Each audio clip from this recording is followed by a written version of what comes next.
Just took the manifold off my John Deere A, 1938 unstyled. So it looks like that in there. Not too bad. A vacuum cleaner and cleaned her out. It was a booger getting off too. There's my manifold.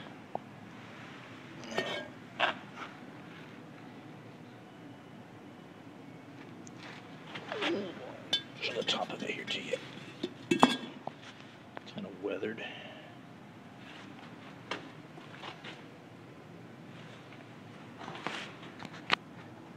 See how far I've got on this sucker.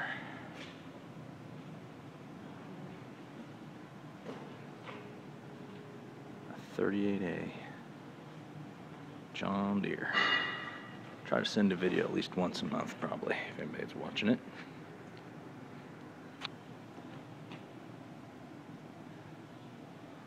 Somebody got a hold of a spray can and gave it a paint job that was called a little kid spray job. Next is to take the valve cover off there somehow and put a new gasket on there and clean all this off here. Water pipe inside looks kind of icky. Clean that out. Give her a good sandblasting.